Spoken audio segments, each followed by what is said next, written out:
안녕하세요. 오늘도 서연살롱을 찾아주셔서 감사합니다. 저는 초등학교에서 아이들을 가르치고 있는 30대 중반 여자입니다. 혹시 내 남자의 과거에 대해서 알아보거나 들어보신 적 있나요? 대부분 모르거나 모른 채로 살게 되는 경우가 많을 것 같아요. 저는 결혼식을 한 달 앞두고 예비 신랑의 소름 돋는 실체를 알게 되었어요. 소위 결혼시장에서 금값이라는 초등학교 여교사지만 30이 넘도록 결혼을 못하고 있는 탓에 노처녀 선생님으로 불리고 있었어요.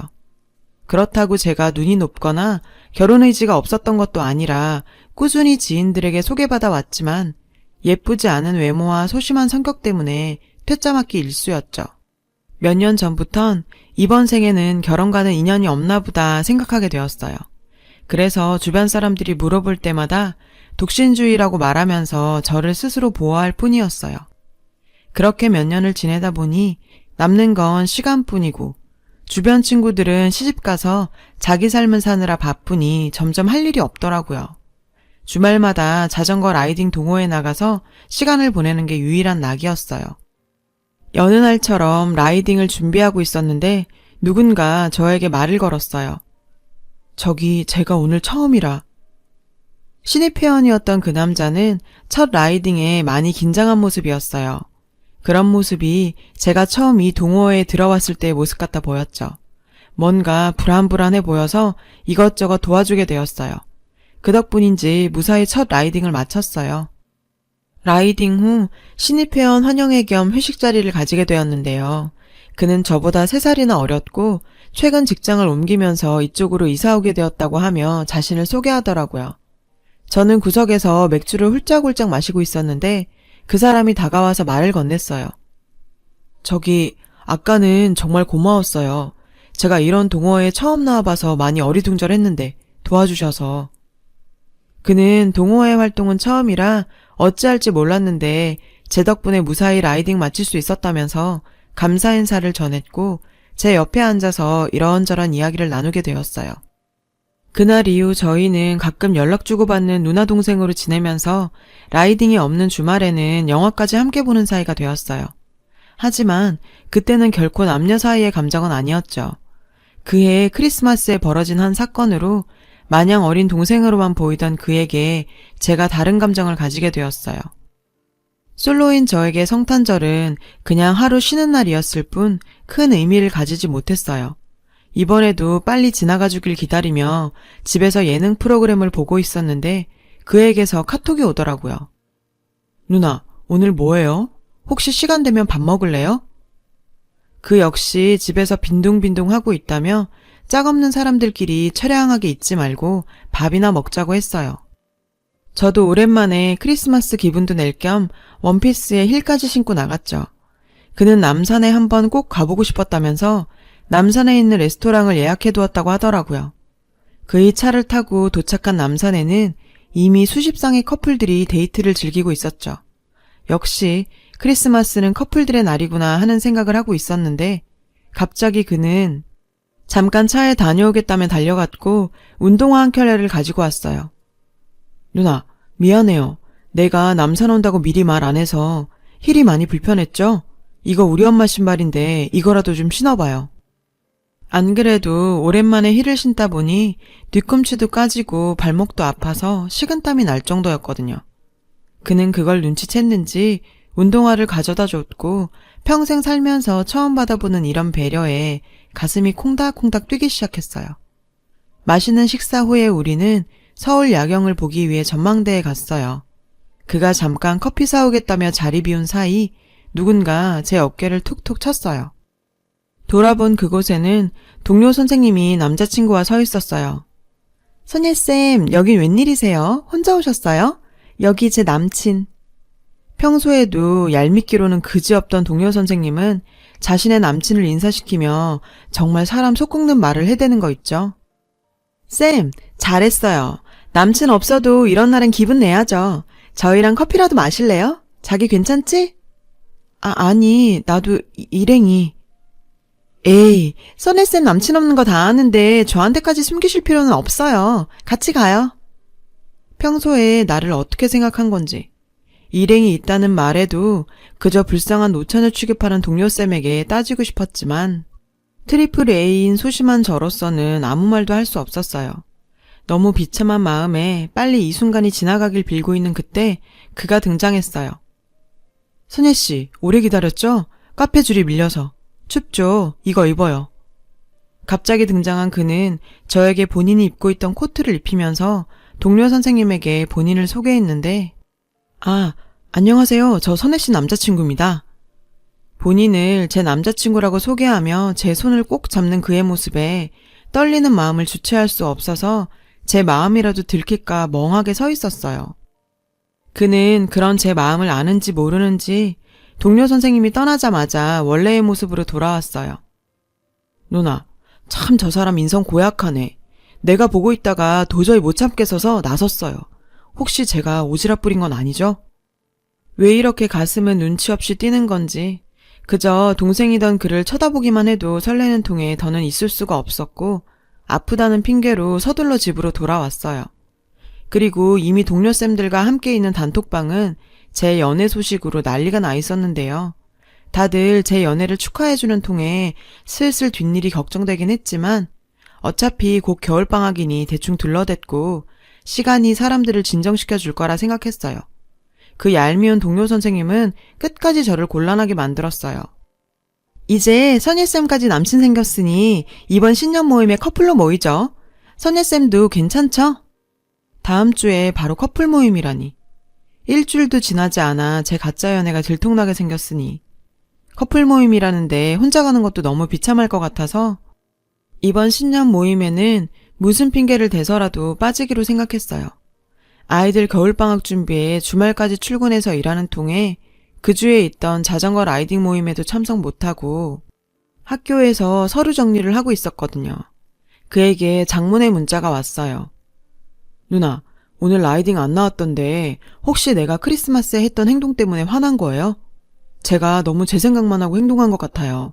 누나 입장에서 곤란할 수도 있다는 생각을 못했어요. 미안해요. 그는 제가 그날 일 때문에 화가 나서 라이딩에 참석 안 한 걸로 오해하고 있었어요. 그렇게 저에게 정중하게 사과하는데 생각지도 않은 상황에 그저 당황스러웠죠.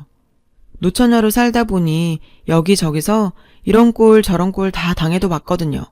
그런데 처음으로 그런 상황에서 거짓으로라도 저를 구제해준 그에게 오히려 감동했고 고마웠을 뿐이었는데 말이에요. 오해를 풀기 위해 포장마차에서 술을 한잔하게 되었어요. 그 자리에서 갑작스러운 그의 고백을 받게 되었는데요. 술자리의 분위기가 무르익었을 쯤 그는 저에게 이상한 질문을 했어요. 누나, 혹시 나 어떻게 생각해요?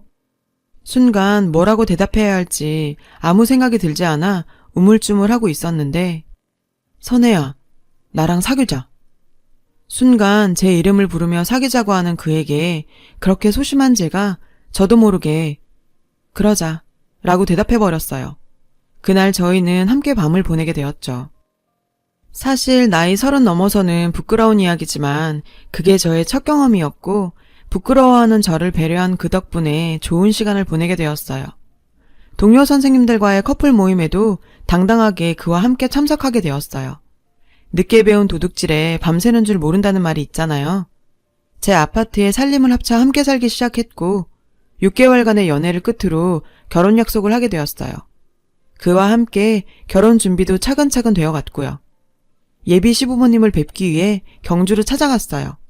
시부모님께서는 저희가 참 잘 어울린다며 저를 환영해 주셨습니다. 이런저런 이야기를 나누게 되었는데 집에 있는 내내 예비 시어머니께서 뭔가 저에게 숨기고 있다는 찜찜한 느낌을 떨칠 수가 없었어요. 그렇게 결혼을 한 달 앞둔 어느 날 본인을 제 남친의 전 여자라고 밝힌 여자분이 학교에 찾아왔더라고요. 이선예 씨죠? 제가 이러는 게 그쪽한테 맞는 행동인지는 모르겠지만 그쪽이랑 결혼할 박태민 씨를 얼마나 아세요? 뜬금없이 남자친구를 얼마나 알고 있냐고 묻는 그녀는 저에게 사진 한 장을 내밀며 충격적인 진실을 이야기했어요. 혹시 그 집에 갔을 때 5살 정도 된 아이 못 봤나요?